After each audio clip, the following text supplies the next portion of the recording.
Hello students, welcome to my channel S J classes. आज हम class 12th English compulsory की text book Rainbow के second chapter a room 10/8 की study करेंगे। इसको एनालाइज करेंगे, इसकी थीम क्या है उसको समझेंगे। इससे पहले इसी टेक्स्ट बुक में से हम फर्स्ट चैप्टर वाटर पढ़ चुके हैं और इसकी सारी पोइम्स की स्टडी हम कर चुके हैं। उनके वीडियोज़ आप इसी चैनल पर क्लास 12th इंग्लिश कंपलसरी नाम की प्लेलिस्ट पर जाकर देख सकते हैं।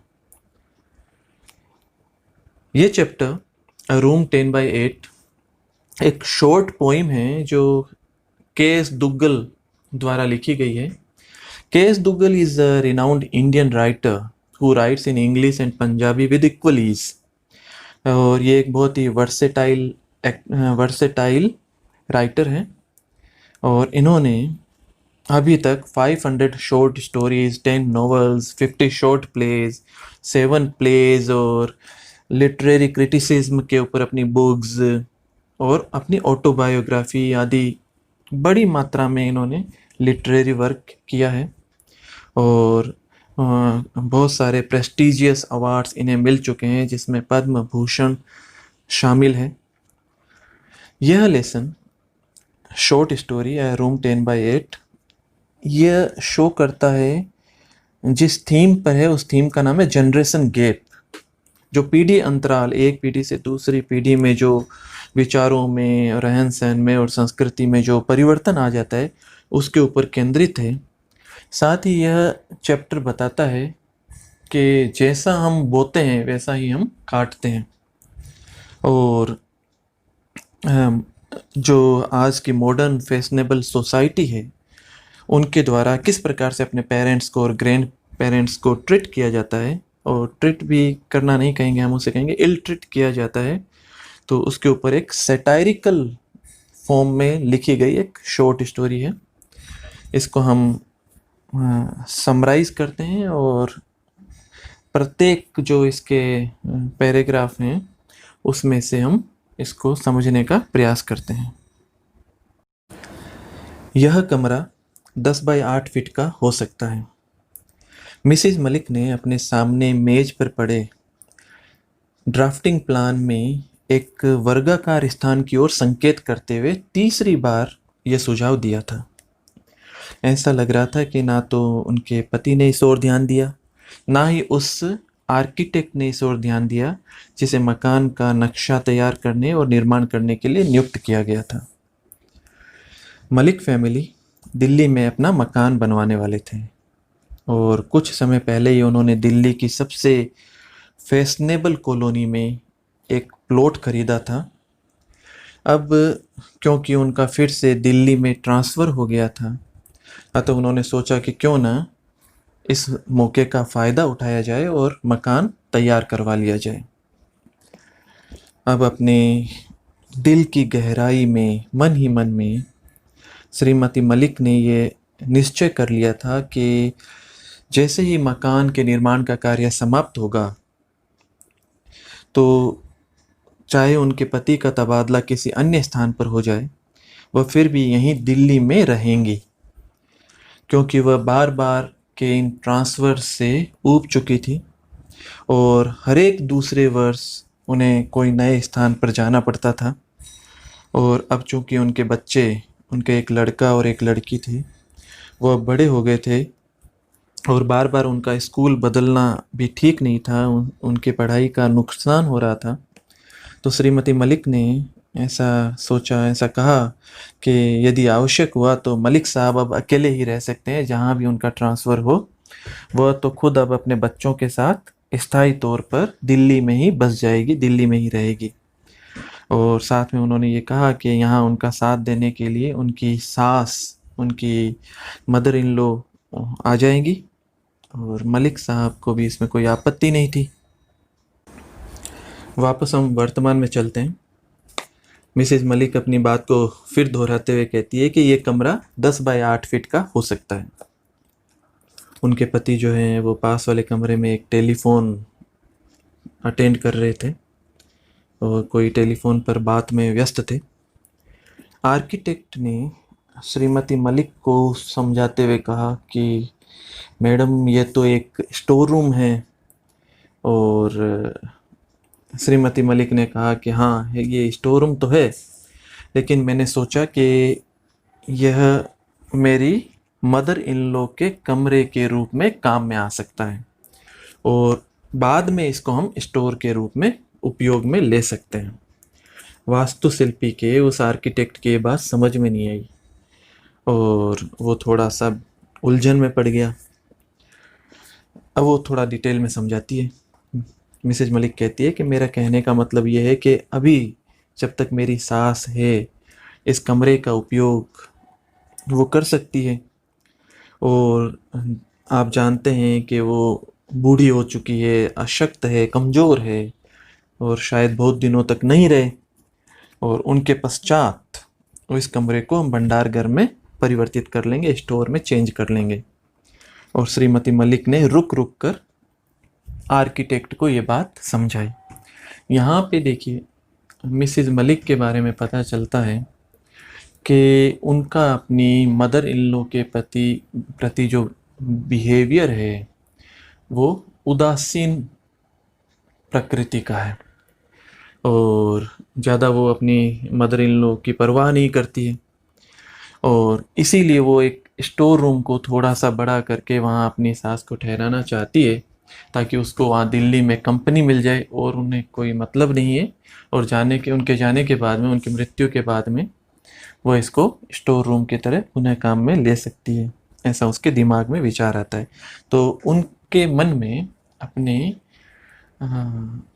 मदर इन लॉ के प्रति जो सोच है वो यहाँ पता चलती है। मलिक साहब जो अभी तक फ़ोन पर व्यस्त थे वो भी अब आ चुके थे, और ऐसा लगता है कि टेलीफोन पर बात करते करते उन्हें अपनी पत्नी की बात समझ में आ गई और उन्होंने इसके ऊपर विचार किया। उनका भी यही विचार था कि स्टोर रूम जो है कुछ बड़ा होना चाहिए। यहाँ देखिए थोड़ा इसको सैटारिकल वे में पुटअप करते हुए कहा गया है कि हाँ बड़ा होना चाहिए। एक लंबा चौड़ा अगर स्टोर रूम है तो अच्छा ही है, ताकि उसके अंदर रखे हुए सामान को, बक्सों को आराम से इधर उधर सरकाया जा सके, उसकी साफ़ सफाई अच्छे से कर सकें और सुव्यवस्थित रख सकें, ये सुविधाजनक रहेगा। तो इन्होंने बात को इस तरह से यहाँ पे संवारा, दिमाग में उनके वही चीज़ है। तो फिर ये तय हो गया कि रसोई घर के किचन के पास वाला जो कमरा है वो 10 बाय 8 फीट का बनेगा, और इसके कारण से थोड़ा सा कोर्टयार्ड थोड़ा सा संकरा हो रहा था। उसकी उन्हें कोई ज़्यादा परवाह नहीं थी, उससे कोई ख़ास असर नहीं पड़ने वाला था। इस तरह से नक्शे को फाइनल कर लिया गया। बाकी सब चीज़ें पहले से तय थी और नक्शे को अब स्वीकृति के लिए अब निगम भिजवा दिया गया। अब ये जब मकान का निर्माण शुरू हुआ तो मिसेस मलिक ने इसमें अत्यंत रुचि दिखाई। वो एक मेहनती महिला थी। पूरे दिन वो छाता लिए वहाँ पे निर्माण स्थल पर खड़ी रहती थी। वह हर एक चीज़ का बारीकी से निरीक्षण करती थी, और कभी कभी तो वहाँ पे जो मिस्त्री थे, कारीगर थे, उनके कार्यों में छोटा मोटा हाथ भी बंटा देती थी।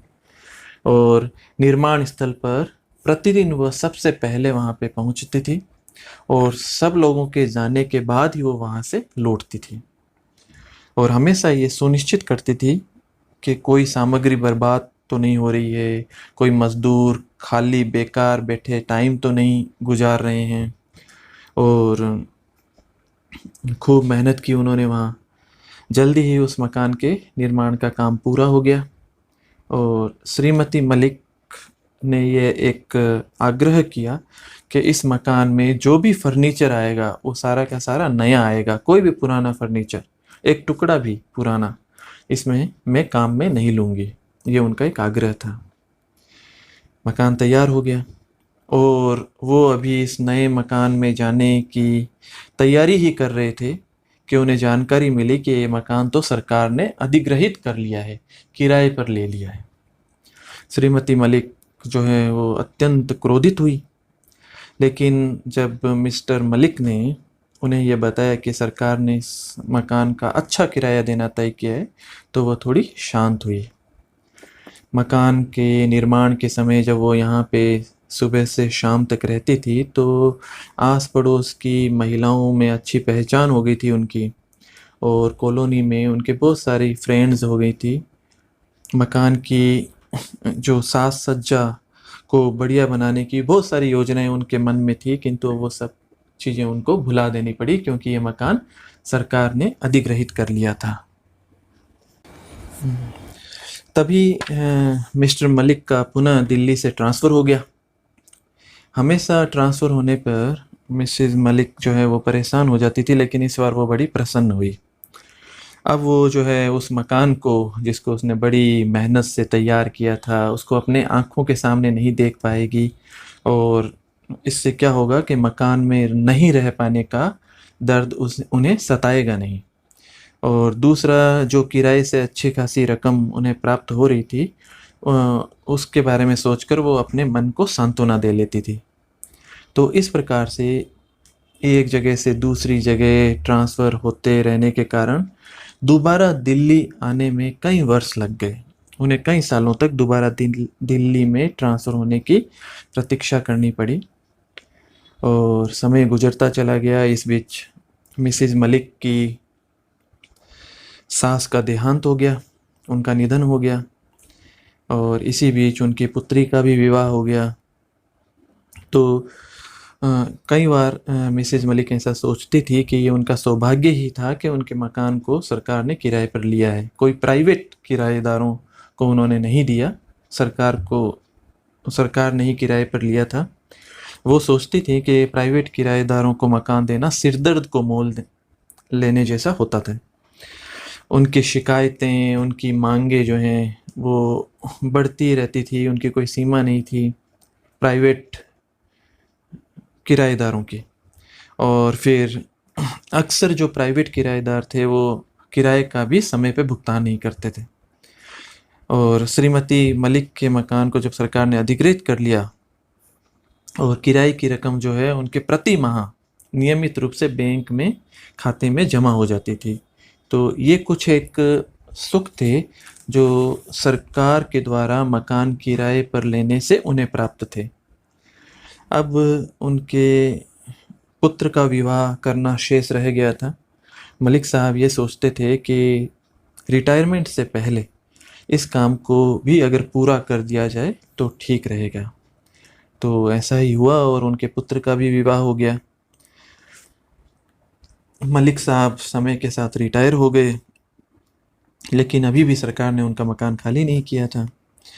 मलिक साहब मिसेज मलिक और उनके पुत्र और पुत्रवधू जो हैं किसी एक मकान किराए पे लेके वहाँ रहने लगे, और साथ ही मिस्टर मलिक जो हैं अपने मकान को सरकार से खाली कराने के लिए प्रयास करने लगे, संघर्ष करने लगे। और इसी दौरान उनका अंत भी समीप आ गया, और अपने ही मकान में एक दिन भी वो रह नहीं पाए, और एक दिन वो चल बसे। अब उनके मृत्यु के 3 माह के अंदर ही सरकार ने उनका मकान खाली कर दिया। अब उनको मकान उन्हें पुनः अधिग्रहित कर दिया गया। मलिक परिवार जो है अब यहाँ पे रह सकता था। श्रीमती मलिक की पुत्रवधू इस मकान में जाने के लिए, शिफ्ट होने के लिए अपनी सास से भी अधिक, यानी मिसेज मलिक से भी अधिक उत्सुक थीं, उत्साहित थीं। और जैसे ही उन्हें अपने मकान का कब्जा वापस मिला, उन्होंने जल्दी ही इसका नया रंग रोगन करवाया, और किराए के मकान को छोड़कर इसमें शिफ्ट हो जाने की योजनाएं प्रारंभ हो गई। फर्नीचर की दुकान से नए फर्नीचर के ऑर्डर दिए गए, और वो नया फर्नीचर इस मकान में पहुंच भी गया। तय किया गया कि सोमवार को प्रातः काल का समय उचित रहेगा, और उस समय इस मकान में हम शिफ्ट होंगे। लेकिन जब सोमवार को सुबह उनकी नींद खुली, तो उन्होंने देखा कि बारिश हो रही थी, और बारिश भी काफ़ी तेज़ हो रही थी, मूसलाधार बारिश हो रही थी। वे देर तक इंतज़ार करते रहे, और इसी बीच उनके मिसेज मलिक के लड़के के ऑफिस जाने का समय हो गया। तो उन्होंने निश्चय किया कि शाम के समय अब हम शिफ्ट करेंगे। बारिश पूरे दिन होती रही, शाम को भी होती रही और रुकी नहीं। लेकिन सोमवार का दिन शुभ था और मिसिज मलिक का ये आग्रह था, तो उन्होंने तय किया, उसके पुत्र ने तय किया कि मूसलाधार बारिश होते रहने के बावजूद भी उस मकान में शिफ्ट होने का कार्य किया जाएगा।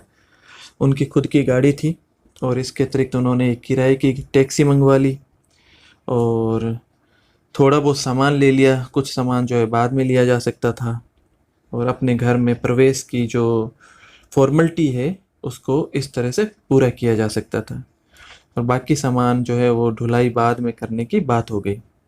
बरसात जारी थी। अब गाड़ी में आगे उनका पुत्र गाड़ी चला रहा था। पुत्र वधू जो है पास वाली सीट पे बैठी थी और पीछे वाली सीट पर श्रीमती मलिक जो है अपनी पुरानी यादों में, इस मकान से संबंधित जो उनकी यादें थी उसमें वो खो गई। वो सोच रही थी कि जब ये मकान बन रहा था और उस समय इसको बनाने में उन्होंने कितना परिश्रम किया था। कई बार वो बिना भोजन किए रह गई थी और चाहे भीषण गर्मी के दिन हो, चाहे बारिश के दिन हो, वो हमेशा वहाँ खड़ी रही और इसके निर्माण में बराबर योगदान दिया।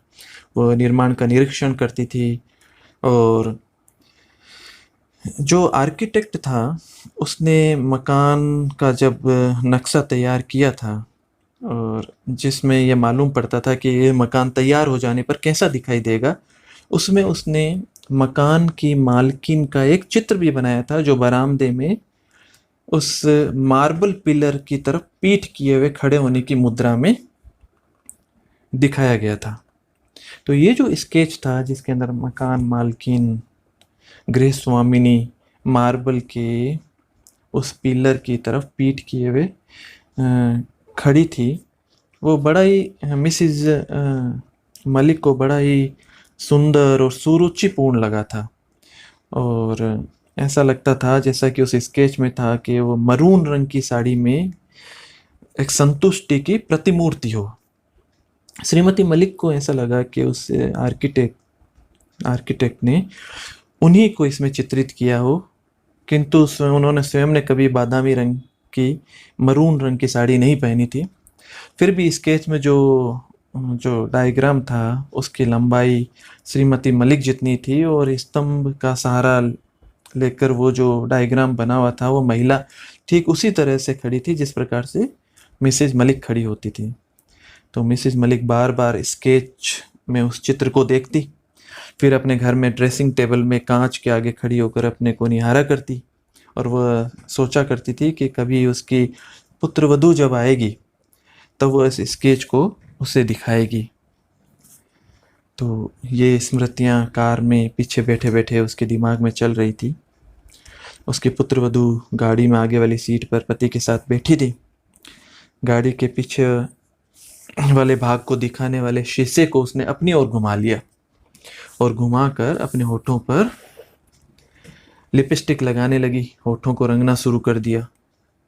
उनसे मिसेज मलिक ने जब ये देखा तो उन्हें वो बड़ी आश्चर्यचकित हुई। उन्हें बड़ा खराब लगा कि सब लोग अपने घर में ही तो जा रहे हैं, फिर ये लिपस्टिक लगाने की, होठों को रंगने की कहाँ आवश्यकता है। और वहाँ अधिक से अधिक पहुंचकर सब लोग खाना खाएंगे और फिर सो जाएंगे। और वो सोच रही है कि आजकल की लड़कियों के तौर तरीके कितने निराले हैं और वो अपने पुत्र वधू के बारे में सोच रही है कि लड़की किस प्रकार से बातें करती है, इसकी बात करने का क्या तरीका है। लगातार बोले जा रही है, बक बक कर रही है और पति से भी अंग्रेजी में क्यों बात कर रही है। मिसेज मलिक को अपने पुत्र वधू से ये यहाँ पे पुनः जनरेशन गैप जो है वो दृष्टिगोचर होता है और वो अपने पुत्र वधू के बारे में क्या सोचती है ये यहाँ पता चलता है। श्रीमती मलिक जो है वो कभी भी अपने जीवन में यही एक काम नहीं कर पाई, अंग्रेजी नहीं सीख पाई, इसमें असफल रही थी। और इसके अतिरिक्त उन्होंने जीवन में सब कुछ सीखा पाया था। उन्होंने यहाँ तक कि जो यूरोपियन डांस है, बोल डांस, वो भी करना सीख लिया था। अचानक मिसेज मलिक के दिमाग में एक विचार आया, और उनके विचार ये आया कि जो आर्किटेक्ट ने जो एक मकान मालकिन का चित्र, स्केच जो तैयार किया था, हो सकता है वो उसकी पुत्र वधू का चित्र हो। लेकिन वो सोच रही थी कि ये कैसा हो सकता है, क्योंकि जब मकान बनाया गया था तब तो पुत्र वधू कहीं नहीं थी, उसका कहीं अता पता नहीं था। लेकिन आज पुत्र वधू ने मरून रंग की साड़ी पहन रखी थी, ठीक वैसी जैसी चित्र में थी। और ये मरून रंग का ही तो था, उसको याद आ रहा है। श्रीमती मलिक को तो मरून रंग कभी भी पसंद नहीं था। वो सोचती थी कि ये बहुत भड़कीला रंग है, उसकी रुचि का नहीं था। ये तो उसकी पुत्र वधू जैसी लड़कियां जो थी वो मरून रंग के पीछे पागल थी, उसको ये रंग अच्छा नहीं लगता था। तो वो फिर सोचती हैं कि अवश्य ही ये मरून रंग की साड़ी पहने।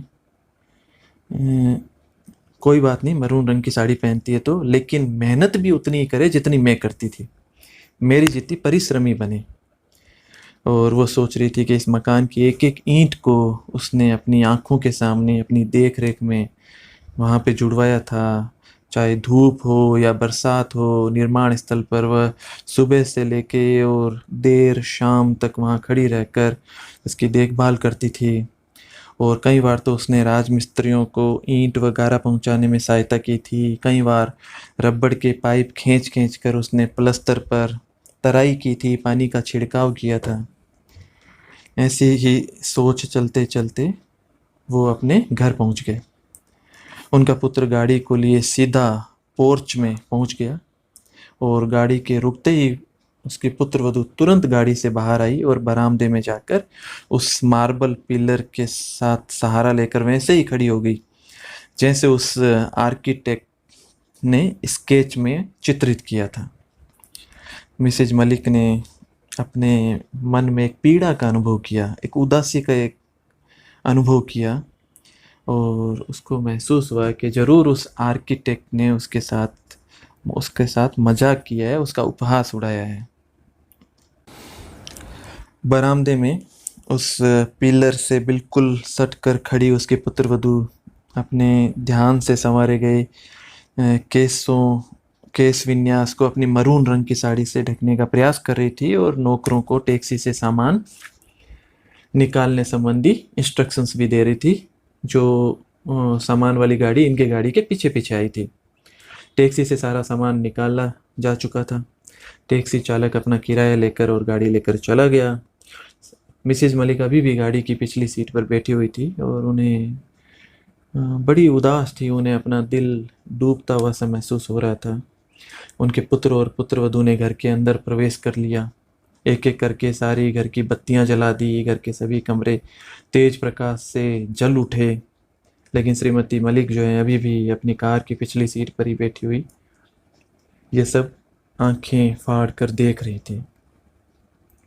अति उत्साह के माहौल में ऐसा लगता है कि किसी को भी मिसेज मलिक की सुध नहीं रही, और किसी को भी याद नहीं रहा कि कार से बाहर निकलने के लिए कार के दरवाजे को हमेशा की तरह खोलना होता था। भूल गए वो लोग। अचानक उसके पुत्र को अपनी माँ की याद आई। बस वो पोर्च तक दौड़ कर गया और गाड़ी के पिछले दरवाजे को खोला।